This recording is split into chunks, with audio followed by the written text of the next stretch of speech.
From the East Coast Horror Group, I'd like to introduce to you Mr. Michael Exler and Mr. Drew Seidler. You guys put your hands together as they will be moderating this panel for you.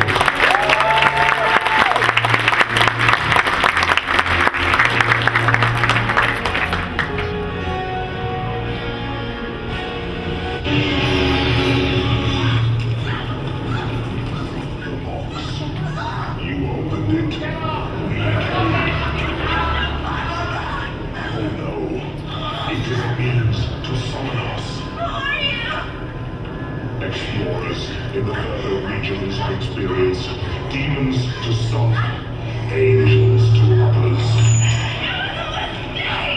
You solved the box. We came. Now you must come with us. Taste our treasures.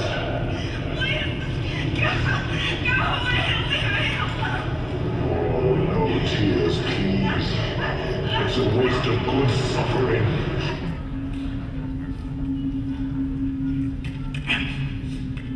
Box. It's just a box.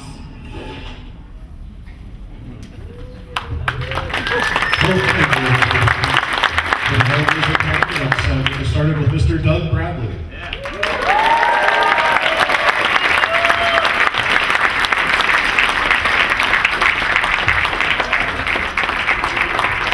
Next, Mr. Simon Manford.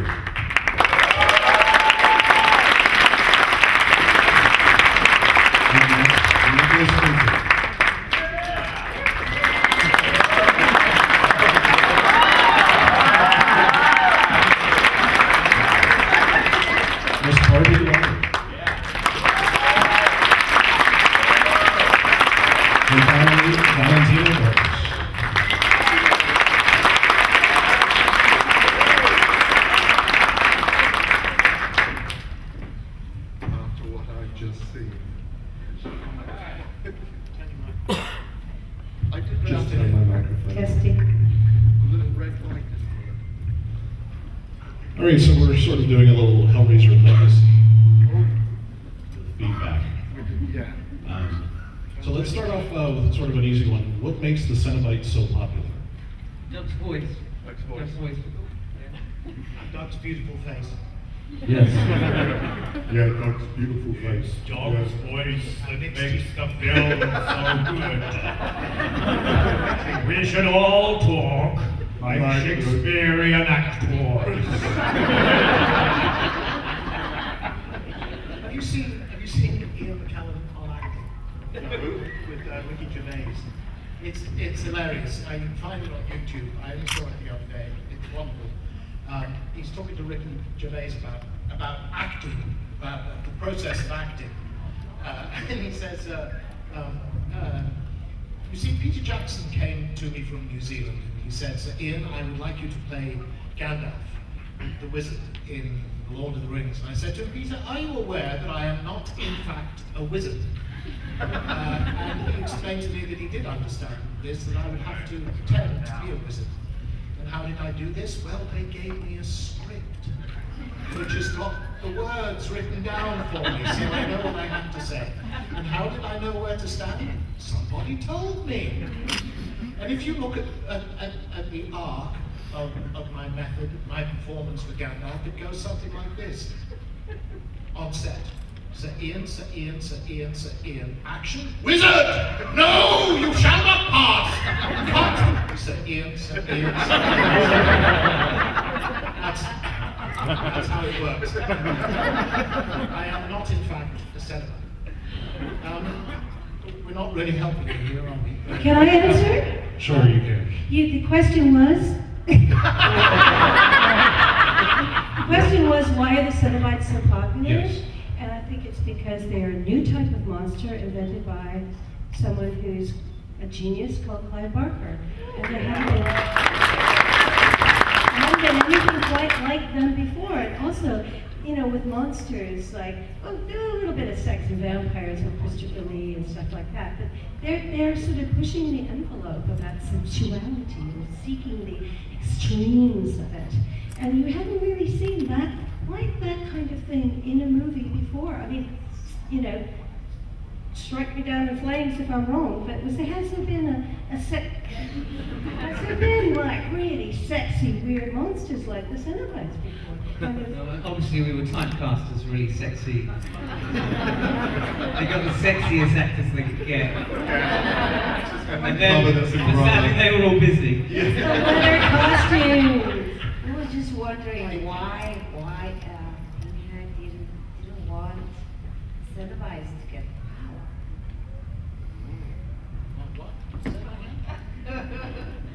Why you didn't want the women Cenobites to get the power? We were You were always the big cheese. Now, steady on, steady on. No problem. I never picked a fight with a female Cenobite. I had a problem with you. Serious problem with you is you were a mere pretender. Rustling in on my space. That was the issue. He's so territorial. You've been brooding on this for 20 years. I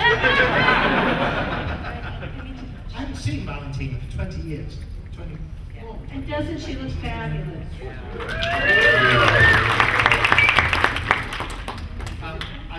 I think mystery is where I was going. I mean, they turn up in the first movie in the scene you've just seen, and Kirsty, quite understandably, says, "Who are you?" And they explain that they're Cenobites, okay, and that they are explorers in the further regions of experience, and they're angels and sons of demons, which tells you absolutely nothing at all about them. At the end of Hellraiser, you are actually none the wiser about who the Cenobites are, what the Cenobites are, why the Cenobites are, etc. And nor were we when we filmed it. And mystery is power, simply, and what's powerful and what we don't understand is what's scary. Well, information is power as well, isn't it? So, that's what bosses always, they never give you enough information because they know that if they give you too much information, they're giving you too much power. Need to know basis. Exactly. You didn't really think that was going to be such a long answer. And then I think also to echo What was your question? what Barbie was saying, the Cenobites are a significant part of the reason why Hellraiser doesn't age, I think, because the Cenobites are completely out of time. They, you might see them in a medieval print or a Renaissance painting, Temptation of Saint Anthony, or something like that. See them in a contemporary horror film. And if you look at the Cenobites in 50 years or 100 years' time, they won't have dating. So although there's a degree of big hair and shoulder pads going on in Hellraiser that tells us we're in the 80s, the Cenobites don't date. So, except maybe the ones in Hellraiser 3, the ones, because in 50 years' time there won't be CDs and there won't be cameras with Cenobites, so they will age. Yes, but they were handmade. Yeah. Pay attention. As you might have noticed, I yearn for the days of big hair, and I try and keep it going. Me too. Yeah, me So each of your characters in Hellraiser has a kind of a human backstory. The way too. We can't see you. I'm talking without moving your lips. he's throwing his voice to me, and actually, I'm his puppet. Your form in death kind of reflects what you were in life. So if each of you could kind of elaborate on your character's backstory and how you incorporated that on screen. Nobody told us. Seriously, I wrote a short story called Look See, which appeared in a magazine called Fear, to celebrate the launch of the second movie. Where I just basically said, it's all lies, I was never a child. Over the years, I've actually heard that the idea of a child growing up in hell is absolutely fascinating to me. But at the time, literally, it was just got the script. What do you mean I'm not going to be, my face is not going to be seen after all of this? What do you mean I'm an 11-year-old boy? What? No idea. Never been explained. And the same with me, they never told me what the backstory was. One day they brought this slightly larger gentleman on stage with a bald head and said, "This is you out of makeup." I went, "Oh, okay, thanks." That was what they told her. That's what they told me anyway. Well, with mine, I was quite shocked to turn into a very tall brunette.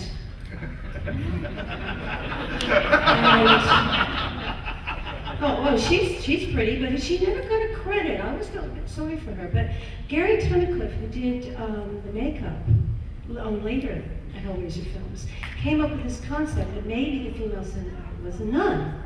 And I turned that, again wrote a short story as Nico did for the Hellbound Hearts anthology.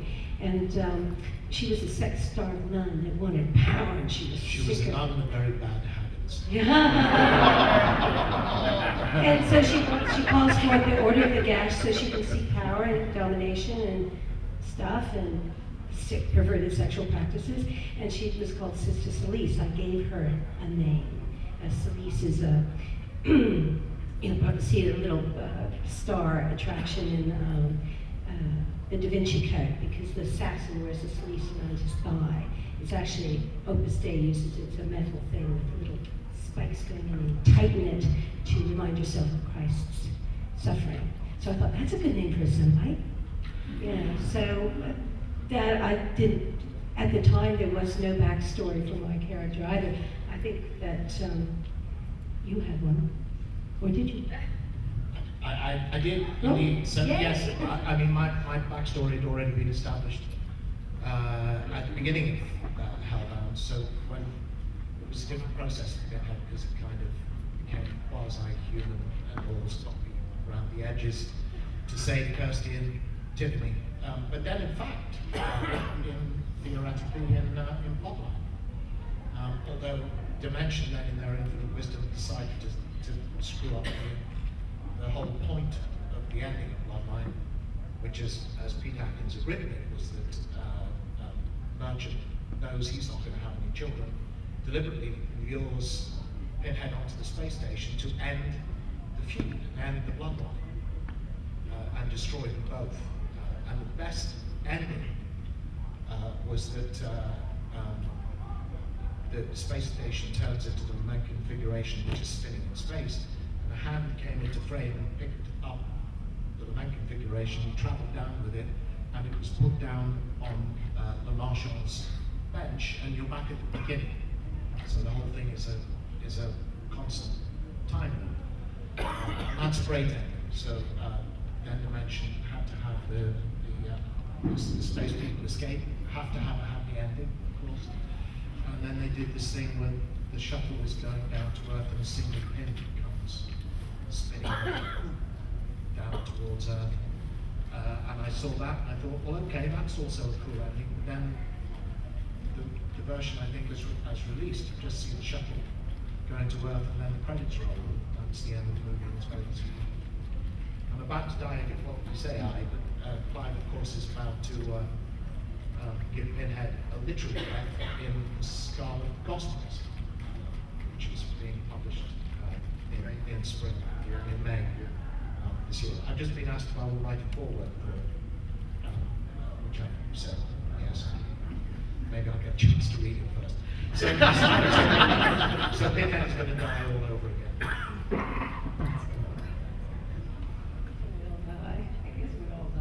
Well, one of the great things about horror films is that you can say, what's death?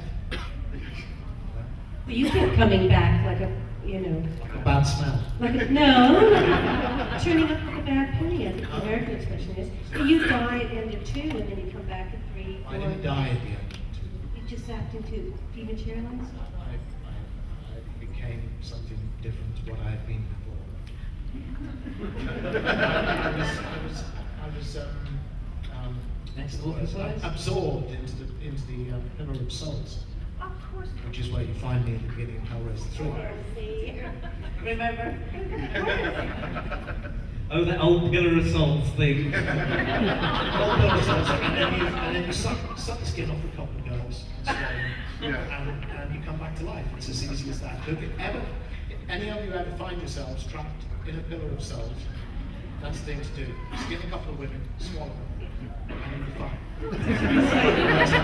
Suck the skin off a couple of girls. Yeah. that some new sexual practice I haven't come across? It's not a sexual practice, it's a dietary.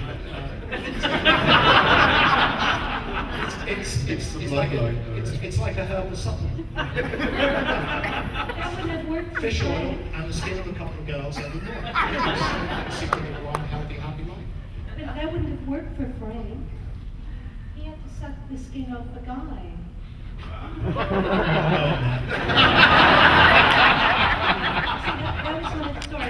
that was one of the things that I loved so much about Hellraiser 1 was Julia so lusted after this guy that she went and picked up innocent men, hit them over the head with a hammer, and watched them, her ex-lover who had no skin suck their essence out. And I went, wow, that's dedication. It's just, you gotta love a woman who does that for her man. Don't you? It's very true. Doug, we had talked in Chicago about the after-production work on your voice, and that you had a pretty interesting story how Pinhead's voice is pretty much different through the entire series. You want to tell us about that? Okay, well, people ask me a lot whether it's my voice in Hellraiser. It is. I deliver the lines in a lower pitch to my normal speaking voice. And then I went to Delaney Studios in Soho in London because they wanted to re-record all my lines clean so that they could play with it. I don't know exactly what they did. I always thought they maybe slowed it a little bit, maybe pitch it down a little bit, maybe contract it a little bit back a lot, whatever it was. They did that. That's Hellraiser. In 88, I guess, I went back to Delaney Studios to record all my lines for Hellbound. Same guys in the same studio. I went in and they said, hi Doug, you know what? We wish we'd known there was going to be a sequel. Because we'd have made notes. We have no idea what we did to make you sound like you did. So they had to start from scratch all over again and do whatever they did until they thought they had a pretty decent match to what they had in Hellraiser. Then Hellraiser 3 was shot in the States for the first time, in North Carolina. And reshoots and post-production work was done in Los Angeles. So I'm told they want me to go into a studio in LA to re-record my lines so they can play with them. And I walk in and the guy says to me, hey, hi Doug, so what is it we need to do to make you sound like Pinhead? I'm just the actor. So unless you call Pinewood and you still have production notes that might tell you, I have no clue. So they made it up from scratch for Hellraiser 3, and I think it was different post-production people that worked on Bloodline. It may have been the same people for Part 5, certainly it was different for Part 6 because we shot that in Vancouver, and 7 and 8 were shot in Romania, so Christ help us. So it's been more or less, it's been reinvented pretty much from movie to movie to movie. It's actually a cool story. So let's talk about the progression of your characters from the Hellbound Heart to the Hellraiser movie. Obviously, the name Pinhead never came up in the Hellbound Heart story. He was kind of described as an androgynous figure. So how did the progression go from, obviously, the written word that Clive did to the movie that he directed? Well, I only found out afterwards, from Chatterer, that part of the inspiration, the idea of the revealing the teeth and this put on the back was based on a conversation I'd had with Clive a couple of years before we made Hellraiser. Because I told him that when I was 19, they had to do a major operation on my face, where they could move the top jaw around and use bits of bone from my hip and basically remake my face. And during that operation, it was all done through my mouth. So they peeled back my upper lip and pulled back. Oh, brilliant, cool. They did that. Pulled it back. More or less what you see with Chatterer, using hooks and holding it in place. And I just had that conversation with him, talking with me. And then it was only after the movie, he said, did you not realize that's where Chatterer comes from. That's where the image of Chatterer comes from. He told me that experience. And then he came up with the whole thing with the eyes and so on. When we originally thought about it, the original modeling, the teeth were sharp rather than the human teeth, and then they replaced that because it made him look too fish-like. So they wanted to make him more that. So They didn't know what the budget was going to be for the Cenobite makeups to start with, and I think they hired Nick especially thinking he wouldn't mind if they had a little budget, but they just kind of recreate that whole thing, just kind of slip his face a little bit and put it back, because he'd been through it once, so Yeah. it would be okay. I'm surprised. And with me, they were just going to feed me a lot and shave my head.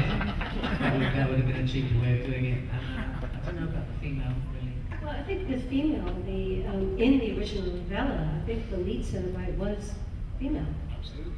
And thank you.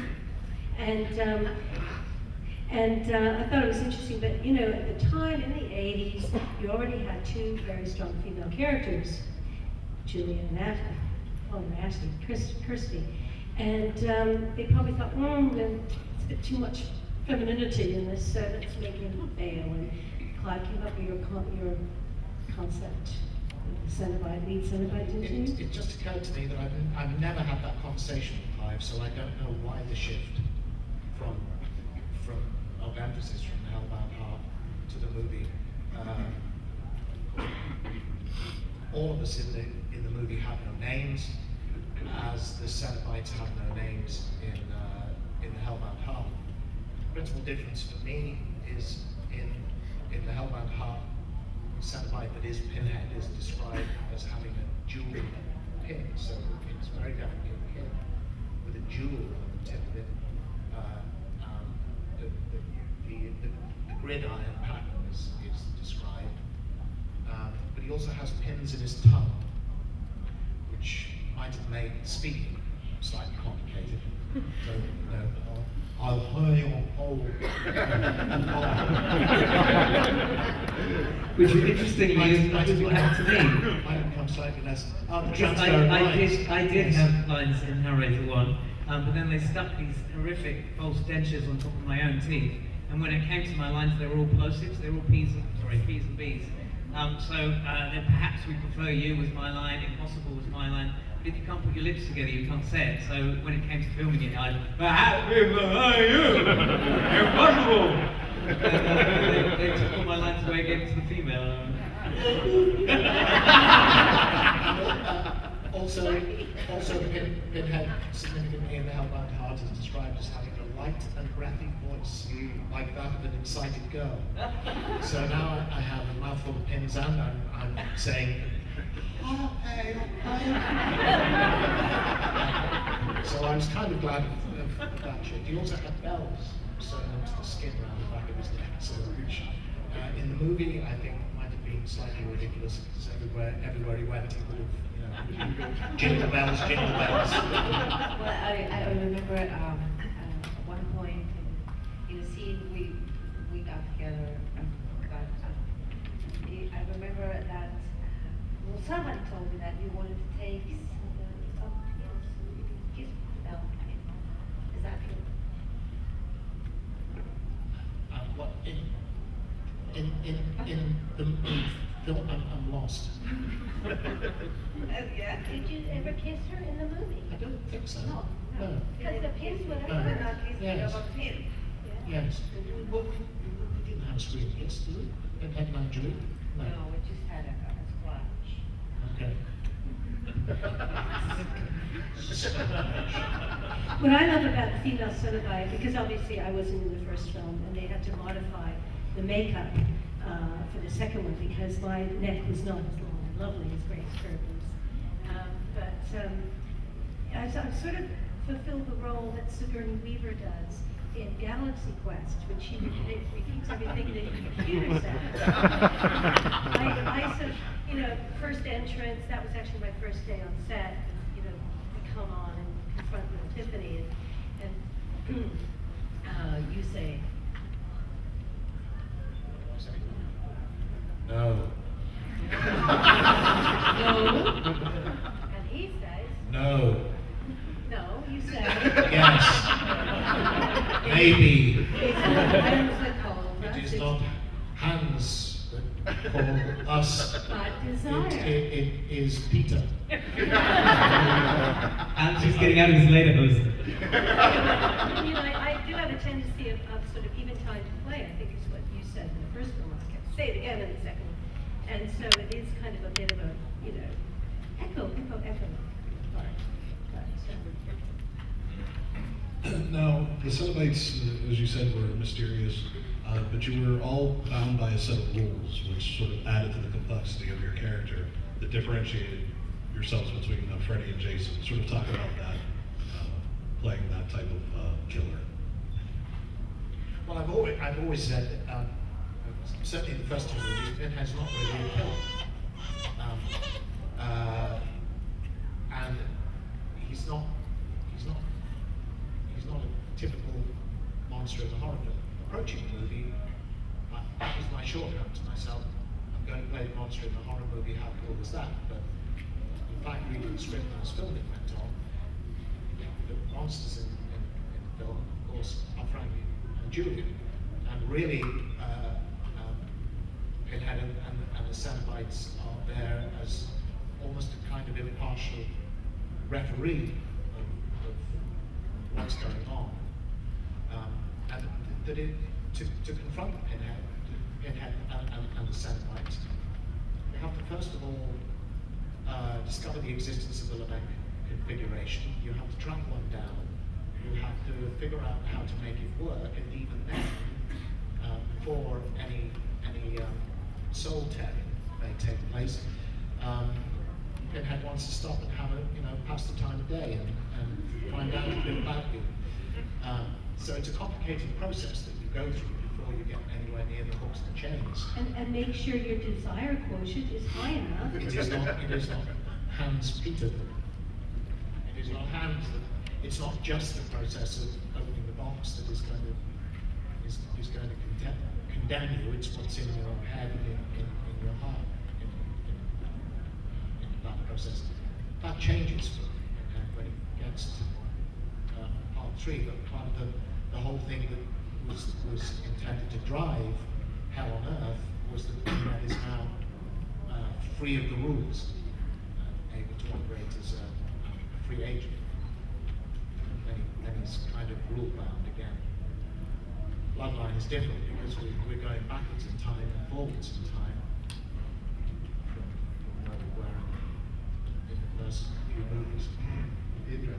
When Clive first talked to me about playing Chatterer, he described him as the family dog who would actually do all the attacking. Because Chatterer in the first movie is the only Cenobite who actually touches another human being. And then the original concept was that he was going to be very agile, leaping around the place, and then by the time it was basically like wearing a leather corset, so I couldn't bend, do anything, just walk or raise my arm. You couldn't actually hear, Steve, or see when I was wearing the costume. It caused some complications because Nick, being the thoroughly dedicated method actor that he is, we had to have a dog basket on set so that Nick could curl up with a bone between shots. You had your kittens. Clearing up after him wasn't so nice either. And we had to take it in turns and take him out for a walk around the set. Really annoying. But it's all those years of work still works. Can you just stand up for me, Nick? Just watch this. Sit! And roll over. Tickle your tummy!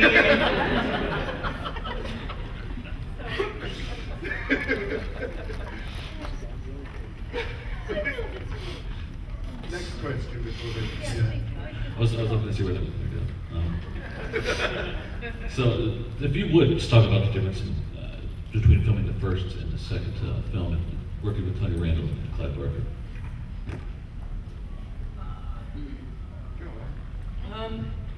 From notice. Director? Did we? Yeah, no, we did. I know we did. For me, personally, the main difference was that I gouged holes in the makeup so I could see a tiny little bit. I couldn't stand another 3 months of being blind. It didn't really help, to be honest, because I could only see a tiny little bit, but I could at least read a newspaper when we were filming, which was most of the time. These are the things you want to hear, aren't they? And I persuaded the makeup department it was a really good idea if they remodeled Chatterer. So I could actually see in this one. That would be very cool. Of course, I didn't actually use the footage of it, apart from the very, very end where it's magically seen.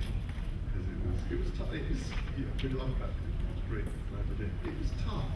It was actually really tough, you know, 12 hours a day. Yeah. You know, so it was, and my experience was 12 hours. 2 days they didn't film me.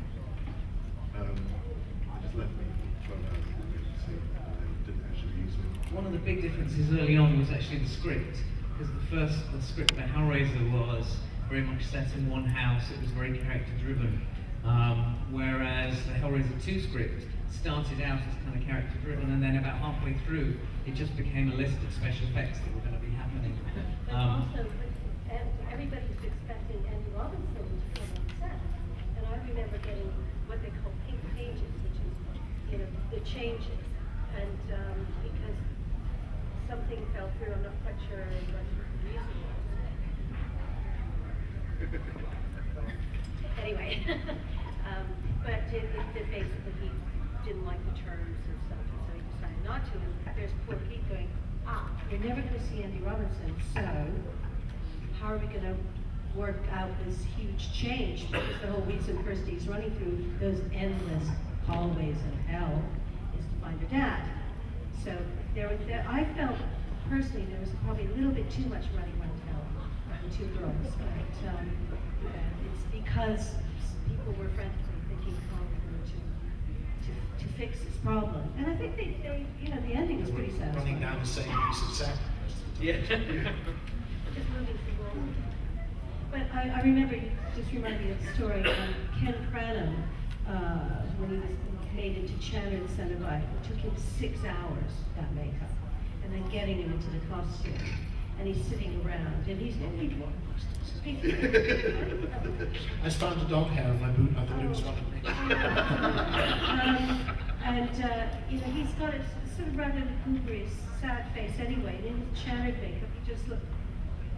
And the first assistant came in and said, I'm so sorry, Ken, we can't use you. And he's like going, please, just anything. Let me just get on set. And I said, no, I'm sorry, we're not going to get you today. So we had to spend, you know, whatever it was, 2 hours to get the makeup off and the costume on. Valentina, talk a little bit about how you got involved with I just went to casting, and I got the script, I read it, I loved the part. I thought so many colors she had, and this part, demon, part human, not resolved into her heart and her mind, you know, split there. That was totally interesting. And still the suffering and pain, and the lust, and all the things that she had gone through. That was amazing. I was really afraid of it. I will not tell you. Every time I saw it on set, I was like freezing. Petrified. I didn't know this. Yeah, I tell you. You obviously didn't see when he was wearing his glasses smoking a cigarette. Anyway, I thought it was a nice character.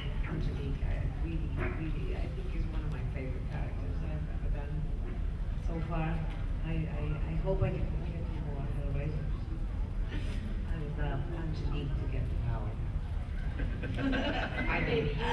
Bring it on, bring it on. So as actors and actresses, what were your favorite kill scenes or death scenes? Well, I can tell you my least favourite, which was mine when they drove a 12-inch rusty hook into the roof of my mouth. That really happened. That really happened. That really happened in the making of Hellraiser come out, and the death scene I was sitting around on the pillar just beforehand, basically standing there, and you know, the classic thing of you have the tentacle in your hand, and the way that you sell this gag is you just go, oh, throw your head back and open your mouth. And as I did that, then there was a 12-inch rusty hook on the end of the chain that went literally up into the roof of my mouth. I didn't enjoy that. And what everyone got really pissed off was that the camera just panned up at the wrong moment, which is what he was supposed to do. He was doing exactly what nobody knew was going to happen, because obviously if they filmed that they were producing the movie. But yeah, so that was an interesting afternoon.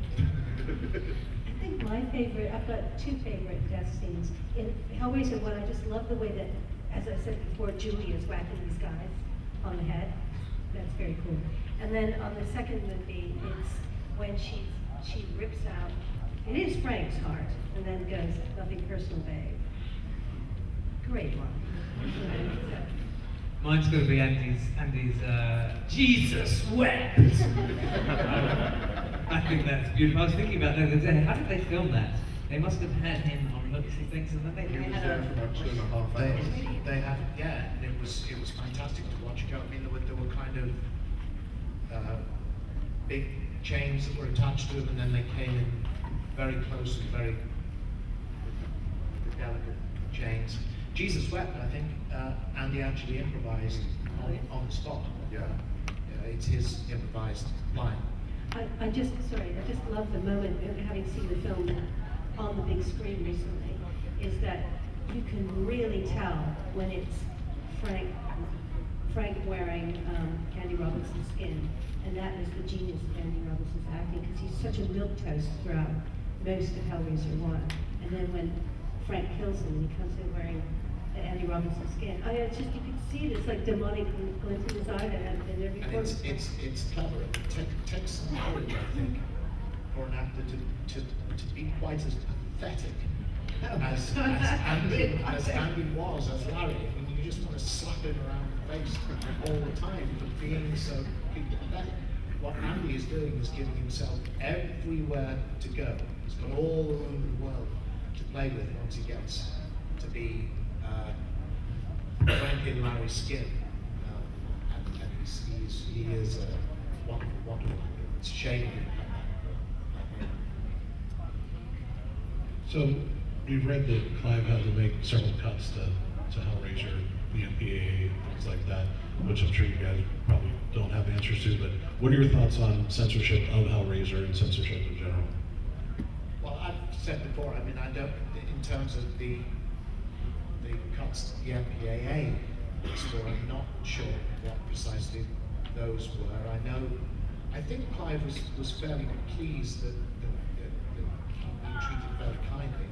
I know when it went to the UK, the BBFC, which is the British equivalent of the MPAA, British Film Certification, I think it was then, they've now confessed and called themselves censors.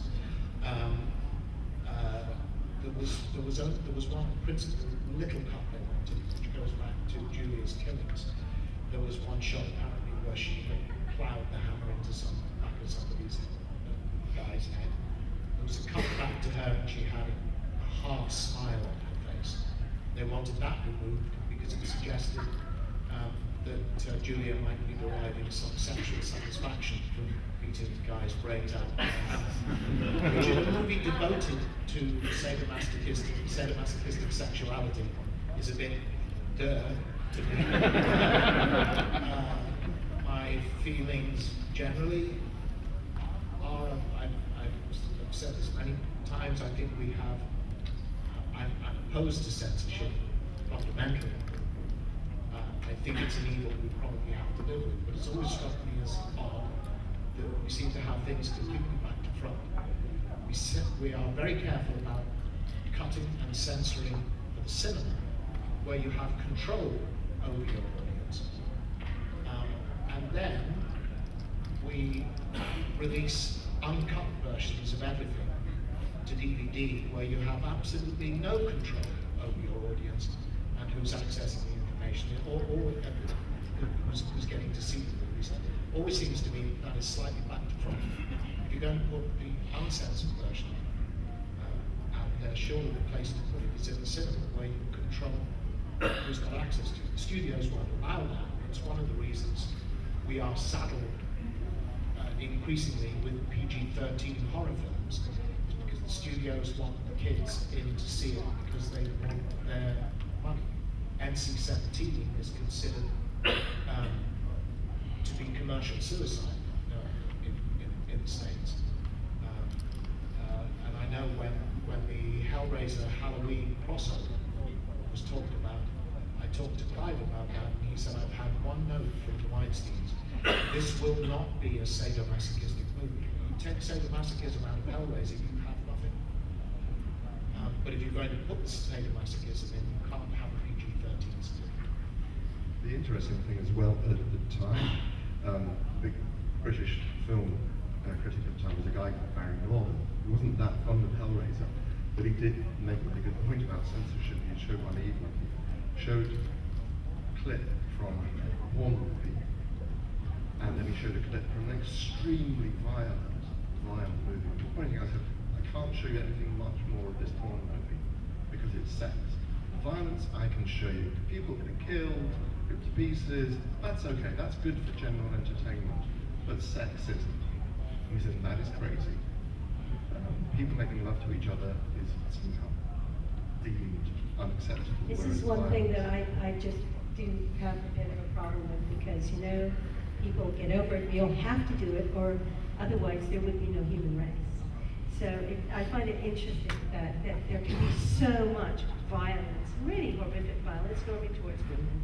But heaven forfend that you should see a loving couple making love, or and even just an unloving couple having lustful sex, you know. And instead we get lumbered with 55 degrees of boring, you know, vanilla S&M with this gray thing. I think actually. There's a great thing in this movie. So hence in Sweden, you could go and see hardcore pornography in cinemas, cut the heck out of horror movies at the same time. I think it's shifted down to some extent. And I went to see Mel Gibson's Passion of the Christ, and I came out offering a silent prayer of thanks to Mr. Gibson, because one of my many responses to the movie is that nobody could ever again censor a horror film for too much blood and too much gore and too much senseless violence, because Mel Gibson rewrote the book on senseless violence in The Passion of the Christ. You know, you get 20 minutes of him being whipped and scourged with the cat o' nine tails, and it's helpfully demonstrated that if you hit this whip into a wooden table, it locks tight. Now you spend 20 minutes whipping this guy, you're gouging chunks of flesh off his back, he's bleeding out.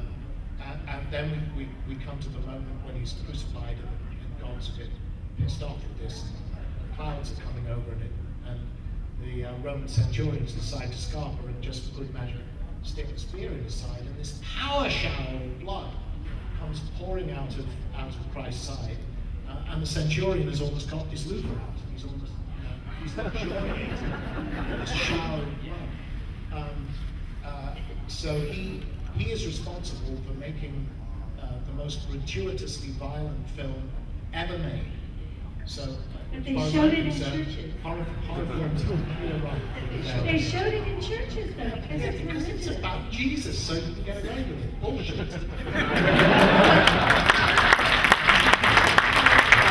was driving this morning, I was like watching TV, and I was like, watch War Series 1. What's going on? But what about love? What about sex? Well, when I first moved to England, every Sunday they used to have something called the World at War, and it's Sunday afternoon, and you have your fat Sunday lunch, and you watch the horrors of death, Auschwitz, and it's just sort of, oh my God! But of course, you know, the English, very rightly so, because you know, fought bravely and powerfully in that war. And You know? I think Americans and indeed Canadians did too. We did, hurrah! No, because you're fighting a nasty, nasty. It's a little bit of an understatement. But no, I mean, this is a question we could talk about till the cows come home about violence and sex, but. Interestingly, you've got a picture, I think, at your table, Barbie, of the Japanese picture of the Cenobites. And somebody has gone through in Japan in the 80s and taken every bit of blood out of the Cenobites pictures. My wound's gone, the aprons are all cleaned up, all shiny and lovely. And This is the Japanese, and they love gory horror films, but they did that to us. And then I got this picture from an Irish friend, and I said, oh, where's our gore? Where's my wound? And he said, oh, I can put it back for you. And so they're come to the table, you'll see where we gored. We have time for 2 questions from the audience. Anybody?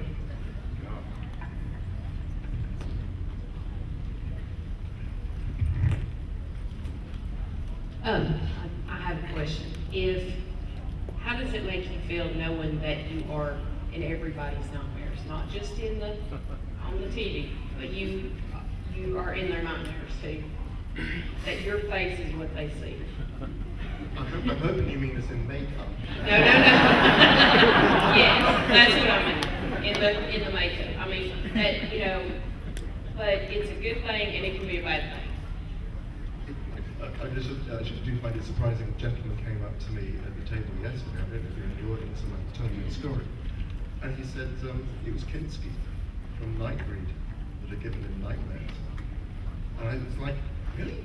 But Kinski's the nice guy, Kinski, compared to Peloquin, and compared to Chatterin, he said no, because he just dreamt Kinski chasing him with the big semicircular knives, chasing him down corridors. And it's surprising. I do find it surprising.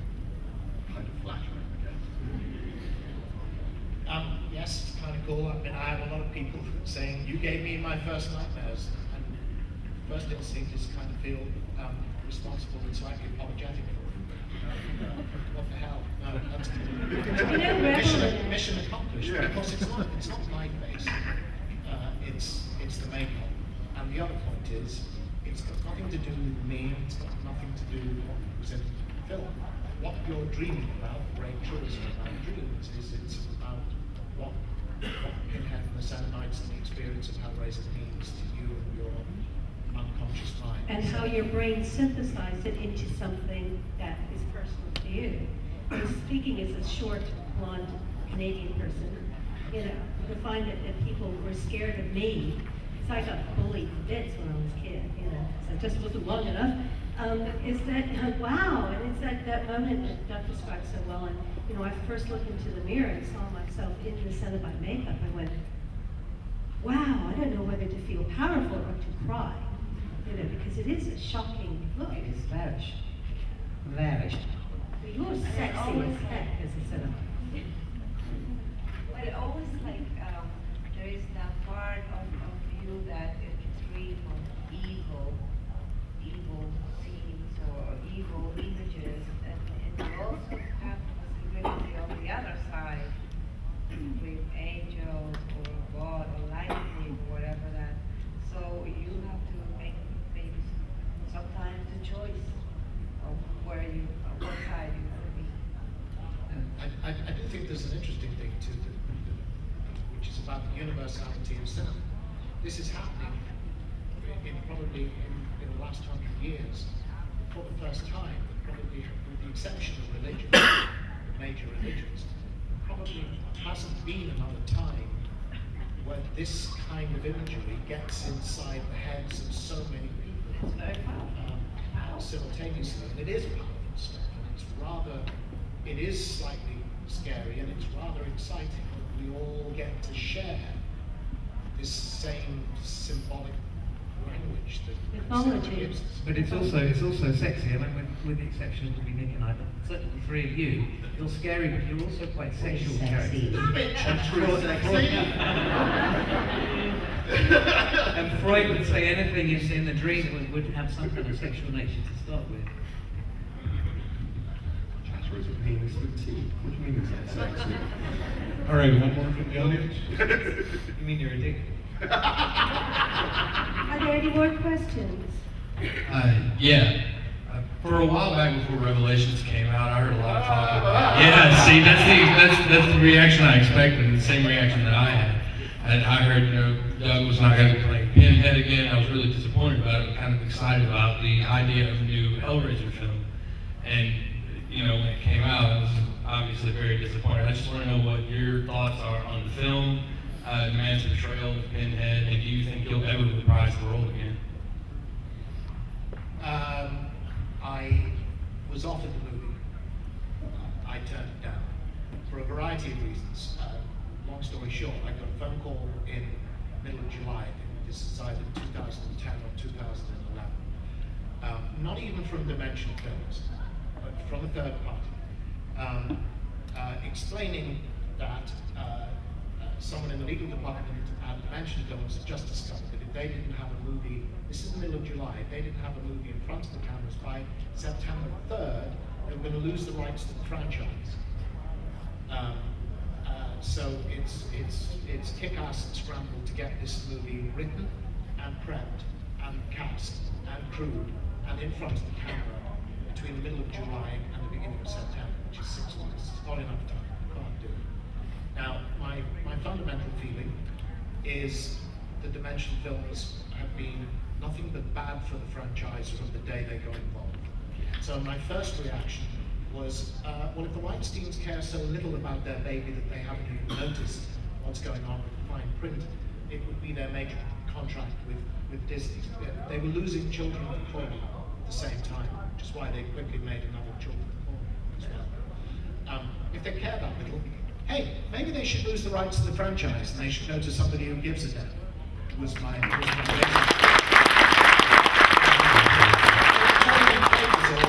and I frankly didn't see why I should be prepared to take one up the Gary Glitter to save the Weinsteins.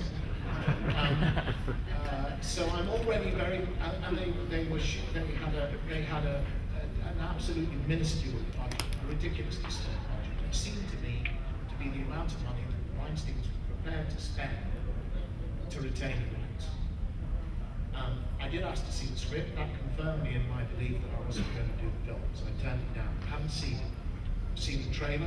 I haven't seen the movie, not because I'm trying to avoid it. It's there on Netflix. I have no excuse. It's on my list. I haven't got around to it yet. The guy who played Pinhead, good luck to him. Nothing bad to say to him. He's an actor earning a living who was offered the chance to play Pinhead. Why in the hell would he say no? So I don't offer any judgment on him or anybody involved in making revelations, because nobody sets out to make a bad movie deliberately. It just happens that way sometimes. But it didn't seem to me this was a serious attempt to either kickstart the franchise or revive it. Would I play it again in the right circumstances? Sure. Ladies and gentlemen, Hellraiser. Give it a hand.